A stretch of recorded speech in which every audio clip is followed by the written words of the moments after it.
Movie की शुरुआत में पता चलता है कि इस मूवी को 3 कहानियों में डिवाइड किया गया है। पहली कहानी एक किंग और क्वीन की है, जिन्हें देखकर लगता है कि वो बड़ी खुशी से अपनी जिंदगी जी रहे हैं। लेकिन बाद में पता चलता है कि क्वीन को कोई मेडिकल प्रॉब्लम होती है, जिसकी वजह से वो कभी भी मां नहीं बन सकती और इसीलिए उसके चेहरे में कभी भी स्माइल नहीं होती और वो हमेशा अपसेट रहती है। अब किंग अपनी वाइफ को इतना उदास रहते हुए देख नहीं पाता और इसके लिए कई इलाज कराता है, कई डॉक्टर्स की मदद लेता है, लेकिन लाख कोशिश करने के बावजूद कुछ नहीं होता। कोई भी डॉक्टर क्वीन की प्रॉब्लम का पता नहीं लगा पाता और ऐसे में वो क्वीन को खुश रखने की कोशिशों में लगा रहता है। और एक दिन वो अपने महल में सर्कस में काम कर रहे जोकर्स को बुलाता है और उनसे परफॉर्म कराता है ताकि इससे क्वीन का मन थोड़ा हल्का हो जाए और उनकी कॉमेडी के चलते पूरे महल में हंसी का माहौल छा जाता है। इसके चलते पता चलता है कि सर्कस टीम की एक लेडी प्रेग्नेंट है और ये देखकर तो क्वीन और भी ज्यादा अपसेट हो जाती है और वहां से चली जाती है और वो अपने कमरे में जाकर चीजों को फेंक कर तोड़ने लगती है और जोर से रोने लगती है। तब किंग उसके पास आकर उसे प्रॉमिस करता है कि तुम्हारे इस प्रॉब्लम को सॉल्व करने के लिए मैं किसी भी हद तक जाने के लिए तैयार हूँ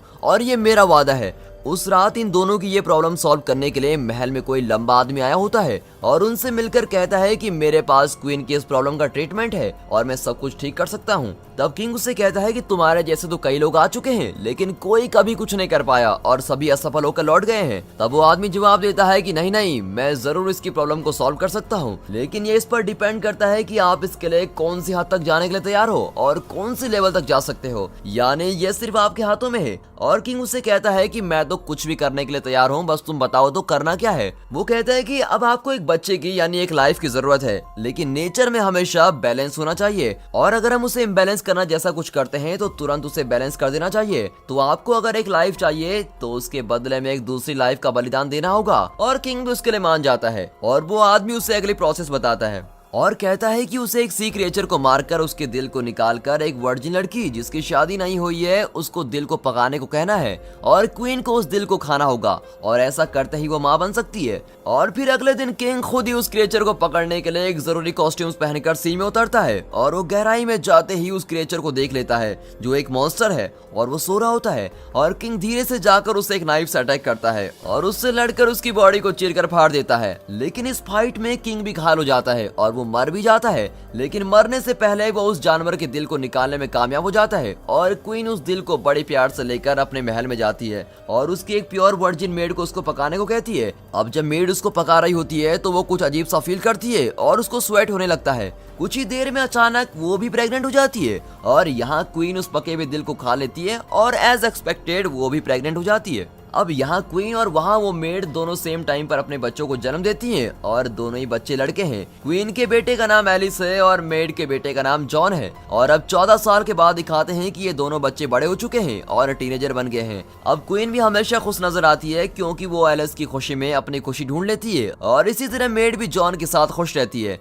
अब एलिस और जॉन देखने में एकदम सेम लगते हैं और इन्हें देखकर तो ये लगता है कि ये दोनों बिल्कुल ट्विंस हैं और इनके बाल भी बिल्कुल उस सी क्रिएचर के जैसे हैं। और यही नहीं, वो दोनों बेस्ट फ्रेंड भी होते हैं और खुशी से एक दूसरे के साथ खेलकर टाइम स्पेंड करते हैं। पर इन दोनों को साथ में रहते देखकर क्वीन को अच्छा नहीं लगता और वो एलिस से कहती है कि तुम एक राजकुमार हो और एक मेड के बेटे के साथ फ्रेंडशिप रखना तुम्हें शोभा नहीं देता, तुमसे फ्रेंडशिप करने वाले की भी औकात होनी चाहिए। और ये कहकर उसको डांट लेती है, लेकिन एलिस तो बच्चा है, वो कहाँ सुनने वाला, वो फिर खेलने चला जाता है उसके साथ। तब एक दिन ये दोनों बच्चे जब स्नान कर रहे होते हैं तब पता चलता है कि जैसा वो सी क्रिएचर पानी में ब्रीथ करता था वैसे ही इन दोनों में भी पानी के अंदर ब्रीथ करने की पावर होती है। यहाँ क्वीन उसकी मेड को यानी जॉन की माँ को बुलाकर उसे वार्न करती है कि तुम जॉन को एलिस से दूर रखो और यदि इस वार्निंग के बावजूद भी वो दोनों फ्रेंड्स बनकर रहे तो मैं तुम दोनों को इस राज्य से बाहर निकाल दूंगी। और मेड भी जॉन से ये बात कहती है, लेकिन इन सब का इनकी फ्रेंडशिप पर कोई असर नहीं पड़ता और ये लोग पहले की तरह ही फ्रेंड्स बनकर रहते हैं। अब एक दिन ये बच्चे लिमिट क्रॉस कर लेते हैं। खेल ही खेल में ये दोनों एक दूसरे के कपड़ों को एक्सचेंज कर लेते हैं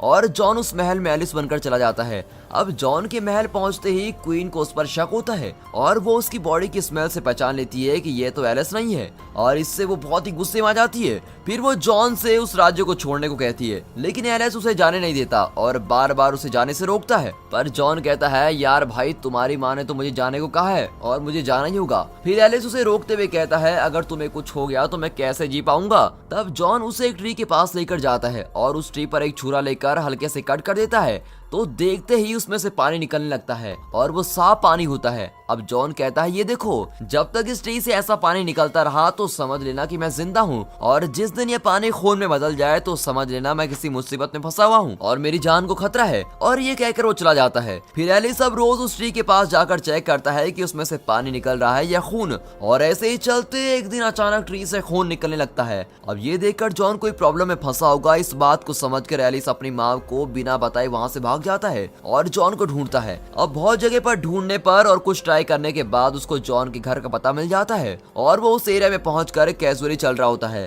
तब कई लोग उसको जॉन समझकर उसके पास भाग कर आते हैं और उसको हग करके इमोशनल हो जाते हैं। अब असल में जॉन की शादी भी हो गई होती है और वो अपनी फैमिली के साथ खुशी से रहता है, लेकिन फिर पता चलता है कि 5 दिन पहले जॉन किसी जंगल में गया था और वहाँ से लौट कर नहीं आया।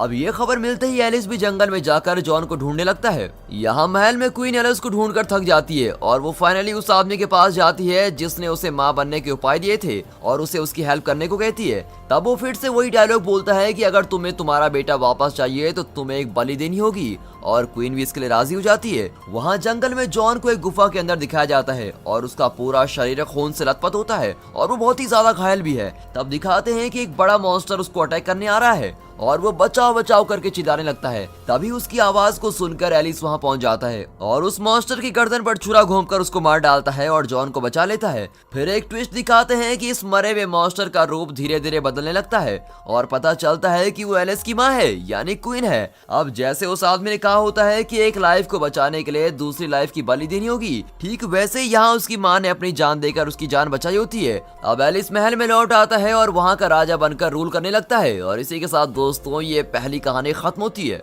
अब दूसरी कहानी की ओर बढ़ते हैं। इस कहानी में एक किंग को दिखाया जाता है जो बंदूक लेकर शिकार करने के लिए जा रहा होता है, और 2 लेडीज को भी दिखाया जाता है जिनका नाम इमा और डोरा है। अब किंग एक फ्लर्टी टाइप का इंसान होता है और वो हमेशा लड़कियों के साथ घूमता फिरता है और वो चाहता है कि हमेशा उसके पास कोई ना कोई लड़की तो होनी चाहिए, और वो खूब शराब भी पीता है। अब इस हालत में भी वो अपने लिए एक सुटेबल लाइफ पार्टनर की खोज में रहता है और उसके देश में क्वीन को लाने का प्रयास करता है। वो उसकी होने वाली वाइफ के लिए ढेर सारे पैसे और गहने जमा करके रेडी रखता है। अब यहाँ एक छोटे से गाँव में 2 बुजुर्ग लेडीज को दिखाते हैं जो सिस्टर्स हैं, और बड़ी सिस्टर का नाम है डोरा और छोटे का नाम है इमा। डोरा एक सेल्फिश लेडी है जबकि इमा एक स्ट्रेट फॉरवर्ड यानी सीधे मुंह तोड़ सवाल जवाब वाली। वो कभी घर के बाहर नहीं निकलते हैं और अब तक इन्होंने शादी भी नहीं की होती है, और अब ऐसे चलते बिना शादी के इन्हें इस घर में ही रहकर मरना ही था। लेकिन घर के अंदर ही रहने से ये दोनों ज्यादा बातें न करने की वजह से इनकी वॉइस बड़ी स्वीट होती है, यानी उम्र के हिसाब से देखा जाए तो इनकी आवाज यंग लेडीज की आवाज की तरह होती है। अब ऐसे में एक दिन किंग इनके घर के बाहर से गुजरते समय डोरा अपनी सुंदर आवाज में गाना गाती है, और ये वॉइस सुनकर किंग उस वॉइस वाली लेडी यानी डोरा को देखने की बहुत ही बड़ी इच्छा होती है, और वो सीधे उनके घर के दरवाजे के पास खड़े होकर कहता है एक बार मुझे तुम्हारा चेहरा दिखा दो। वो तो सोचता है कि ये ऐसी आवाज वाली कोई यंग लेडी होगी। अब डोर नॉक करने वाला इंसान किंग है, ये पता चलते ही दोनों बहनें डर जाती हैं और सोचती हैं कि अगर किंग को पता चले कि हम ओल्ड लेडीज हैं तो वो गुस्से में हमको मार भी सकता है, तो अब हम क्या करें। अब थोड़ी देर बाद वो एक प्लान बनाते हैं। अब क्योंकि किंग सिर्फ उनकी वॉइस सुन सकता था, वो घर के अंदर से कहती है कि आज नहीं, आज अचानक आप मुझे बुला रहे हैं तो मैं कंफर्टेबल नहीं हूँ, आप 1 हफ्ते बाद मुझे बुलाइए तो मैं आऊंगी। और किंग भी ये सुनकर वहाँ से चला जाता है। अब अगले दिन से ये दोनों बहनें अपनी सिर्फ एक उंगली को यंग बनाने की कोशिश में लग जाती हैं और कई तरह के हर्ब्स को ट्राई करती हैं, लेकिन इनकी सारी कोशिशें बेकार हो जाती हैं और थोड़ी देर के लिए यंग दिखने के बाद वो उंगली फिर से ओल्ड स्किन में बदल जाती है। अब यहाँ इमा अपनी एक उंगली को काफी समय से अपने मुंह में रखकर उसे चूसती रहती है, तो कुछ दिन बाद देखने पर उसकी उंगली बहुत ही सॉफ्ट और बिना कोई रिंकल्स की दिखती है और बिल्कुल एक यंग लेडी की तरह। और ये सब करते करते उन्हें 1 हफ्ता बीत जाता है और फिर वो किंग दोबारा आता है और उनका दरवाजा नॉक करता है और कहता है कि 1 हफ्ता बीत गया, अब तो तुम्हें अपना चेहरा दिखाना होगा। अब ये लोग सोचते हैं कि अब ये हमें नहीं छोड़ने वाला, इसलिए कुछ न कुछ तो उपाय निकालना ही होगा। तभी डोरा इमा की उस सुंदर उंगली को दरवाजे से बाहर करती है और कहती है कि आज सिर्फ मैं अपनी उंगली दिखा सकती हूँ। उस तरफ किंग उस सुंदर उंगली को देखकर खुशी से पागल हो जाता है और वो उसको किस करने लगता है और अपनी ड्रीम गर्ल को पाने जैसा फील करता है। पहले वॉइस सुनकर उसे प्यार करने वाला अब उसकी उंगली देखकर उसे प्यार करने लगता है और इस तरह दोनों बहनें और भी ज्यादा घबरा जाती हैं और सोचती हैं कि इसे पता चलेगा कि हम इसे ऐसा फंसा रहे हैं तो ये तो हमारी जान ही ले लेगा। फिर किंग कहता है मुझे तुम्हें देखना है और तुम्हारे साथ रहना भी है। तो डोरा अंदर से आवाज देती है ठीक है मैं एग्री करती हूँ, लेकिन क्योंकि मैं एक शाई टाइप की लड़की हूँ, इसीलिए मैं एक रात के समय मिलूंगी और आप ये अरेंज कीजिए कि उस रात कहीं भी कोई दिया या उजाला नहीं होना चाहिए, बल्कि वहाँ पर पूरा अंधेरा होना चाहिए और ऐसे में ही मैं आपके साथ रहूंगी। क्या आपको मंजूर है? और किंग कहता है हाँ बिल्कुल मंजूर है और चला जाता है। अब इमा डोरा के बैग में दिख रहे रिंगल्स को हटाने की कोशिश में लग जाती है। इस ओल्ड एज के रिंगल्स को हटाने के लिए वो उन्हें टाइट से पकड़कर इन्हें ग्लू से चिपका देते हैं और फिर देखते देखते सारे रिंकल्स खत्म हो जाते हैं और टच करने पर उसकी स्किन बिल्कुल टाइट हो जाती है और एक बुढ़िया की स्किन लगती ही नहीं। फिर वो डोरा को वहाँ से जाने के लिए रेडी करती है और किंग का एक सोल्जर उसको लेने वहाँ पहुँचता है। अब उसके साथ चलते समय सोल्जर उसके रास्ते में दिख रहे दिए को बुझाते हुए चलता रहता है क्योंकि डोरा ने ऐसी कंडीशन ही रखी थी। अब वो महल में उसे कमरे में लेके जाता है जहाँ पूरी तरह से अंधेरा होता है और किंग भी डोरा के साथ अपनी रात गुजारता है और सब ठीक ठाक चलता है। लेकिन किंग को अपनी लवर का चेहरा देखने का मन करता है और वो डोरा के उठने से पहले एक कैंडल लेके आता है और रोशनी में डोरा का चेहरा देखता है और देखते ही वो एकदम शॉक हो जाता है और सोचता है कि मैं रात भर इस बदसूरत औरत के साथ सोता रहा। फिर वो गुस्से में आकर उसके सोल्जर को कहता है कि इस बुढ़िया को खिड़की से बाहर फेंक दो और सोल्जर तो इसको उठाकर बाहर फेंक देते हैं। लेकिन गिरते समय नसीब से उसकी ड्रेस और बेडशीट्स पेड़ों पर अटक जाते हैं और झूला जैसा बन जाता है और डोरा नीचे गिरने से बच जाती है। और उसी समय वहाँ एक विच आती है और उस पर कुछ मैजिक करके कहती है कि इस ओल्ड लेडी को फिर से यंग बना दो और वो डोरा को एकदम यंग और सुंदर राजकुमारी जैसा बना देती है। अब अगले दिन किंग उसी जंगल में शिकार करने के लिए दोबारा जाता है और वो उस जंगल के बीच में खड़ी सुनहरी बाल वाली लड़की डोरा को देख लेता है और उससे पहली नजर में प्यार हो जाता है। वो डोरा को उसके महल में ले जाकर सबको बताता है कि ये मेरी होने वाली बीवी है। अब प्रॉब्लम यह है कि डोरा को वो कैसे यंग बनी इसका कोई अंदाजा नहीं होता और उस विच ने ऐसा क्या किया ये भी उसको याद नहीं। अब इन दोनों की शादी फिक्स होती है और डोरा इमा को अपनी शादी पर इनवाइट करती है। उस इनविटेशन कार्ड के साथ ही एक कॉस्टली ड्रेस भी भेजती है और इमा भी उस महल में पहुंच जाती है और वहां डोरा से मिलते ही उसे विश्वास नहीं होता कि ये डोरा है, वो भी इतनी यंग और सुंदर। और वो उससे पूछती है कि तुम इतनी सुंदर कैसे बनी? तो इसके जवाब में डोरा कहती है कि मैंने अपनी बूढ़ी स्किन को नाइफ से कट करके उतार दिया है और धीरे धीरे मैं असली यंग लेडी में बदल गई हूँ। और ये कहकर वो उसको बाहर भेज देती है। अब इमा भी अपने घर लौटने के लिए निकलती है और घर जाते समय वो सोचती है कि अगर डोरा इतनी खूबसूरत बन गई तो मैं क्यों नहीं बन सकती?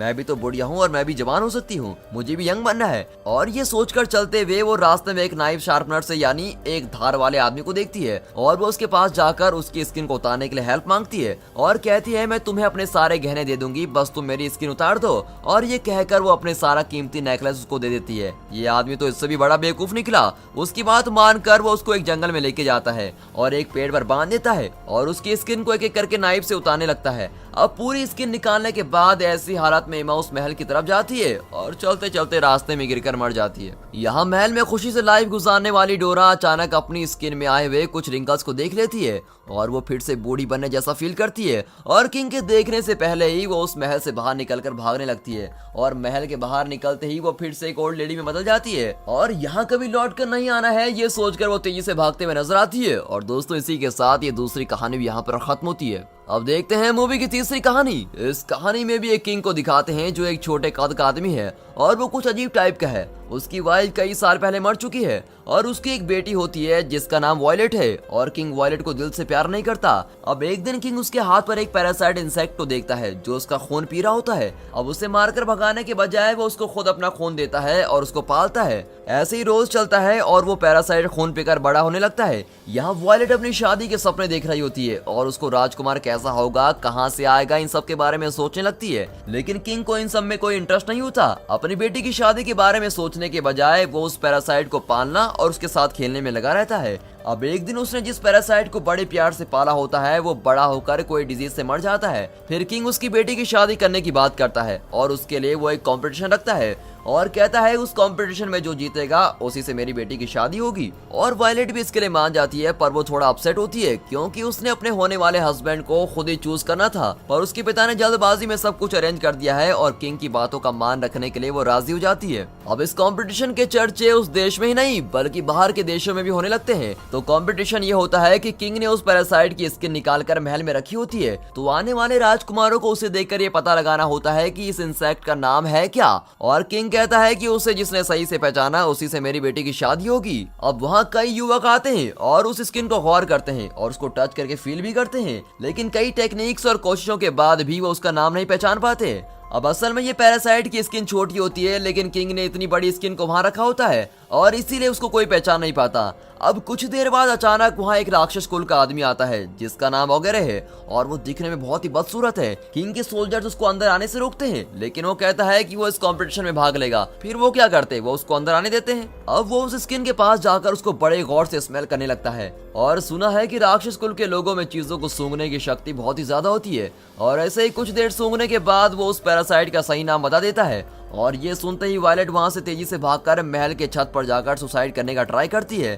तभी किंग उसके पीछे भागकर उसको रोकता है और उसे समझाता है कि मैंने उसे अपना वचन दिया है और एक राजा का वचन भगवान के वचन के समान होता है। तुम मर गई तो यहाँ मेरा वचन कौन निभा सकता है, प्लीज मेरी बेटी वचन का मान रखो। और ऐसा सब कहकर उसे बहलाता है और फाइनली वो एग्री करती है और ओगरे उसे अपने साथ लेकर जाता है। वो एक पहाड़ पर एक गुफा में रहता है और वो वायलेट को उठाकर उस पहाड़ पर चढ़ाकर उसी गुफा में जाकर उसको बंद कर देता है। फिर वायलेट कई दिन वहीं बैठकर रो रही होती है। अब एक दिन ओगरे जब शिकार करने निकलता है तब वायलेट सामने वाले पहाड़ पर एक लेडी को देखती है और वो उसको बचाने के लिए रिक्वेस्ट करती है और उसके साथ क्या हुआ ये सारी बातें बताती है। अब ये सुनकर वो लेडी भी इस पर तरस आकर इसकी मदद करने के लिए राजी हो जाती है और थोड़ी देर बाद वो अपनी फैमिली में से और भी कई लोगों को वहां लेकर आती है और वो उनसे वायलेट को इस पहाड़ पर कैसे ला सकते हैं इसके बारे में बात करती है और उन्हें इसका सोल्यूशन भी मिल जाता है। लगता है ये सब सर्कस में काम कर रहे होते हैं। ये लोग इस पहाड़ से उस पहाड़ तक एक लंबी रस्सी बांधकर उस रस्सी पर चलने वाले और पहले कई बार ऐसे चलकर एक्सपीरियंस होने वाले एक इंसान की हेल्प लेते हैं और वो भी वायलेट को उठाकर धीरे धीरे रस्सी पर चलकर उसको पार कर लेता है और वहाँ ऑलमोस्ट पहुंच ही रहा होता है। पर अचानक ओगरे उस पहाड़ पर आकर उस रस्सी पर चलने लगता है और वो आदमी भी उस पार पहुंच जाता है और सर्कस वाले उस रस्सी को काट देते हैं और ओगरे उससे नीचे गिर जाता है। अब ये सब सोच रहे होते हैं कि वो पहाड़ से गिरकर मर गया होगा। तभी कुछ दिन बाद वो वापस आता है और उसे कई जख्म भी आए होते हैं। वो उस सर्कस वाली फैमिली जिसने वायलेट को बचाया था उनके घर को ढूंढ लेता है और उन्हें एक एक करके सभी को मार डालता है और फिर वो वायलेट को देखता है। वायलेट के भागने पर वो उसका पीछा करता है और वायलेट एक गुफा के अंदर छिप जाती है, लेकिन वो उसको ढूंढ लेता है और वहां जाकर उसको पकड़ लेता है। अब वायलेट के पास और कोई रास्ता न होने पर वो उसको एक्सेप्ट करने जैसा हक करती है और ओगरे का भी गुस्सा कम हो जाता है। तब चांस मिलते ही वायलेट उसकी गर्दन काटकर उसको मार डालती है और वो उसका सर काटकर उसे अपने हाथों में पकड़कर खून से भरे शरीर के साथ उसके महल में जाती है और उसके पिता यानी किंग से मिलती है और वहां आकर कहती है मेरे लिए आपने जिसको चुना था उसको देखिए, आपके दामाद को देखिए कहकर फूट फूट कर रोने लगती है और किंग को भी उसकी गलती का एहसास होता है और वो वायलेट से माफी मांगता है और उसकी गलती का प्रायश्चित करने के लिए वो वायलेट को उस राज्य की रानी बना देता है और सभी लोग वायलेट की क्राउन सेरेमनी बड़ी धूमधाम से मनाते हैं। और इसी के साथ ये तीसरी कहानी दोस्तों यहाँ पर खत्म होती है। दोस्तों फिर मिलते हैं अगली मूवी के साथ, तब तक good bye and finally thanks for watching.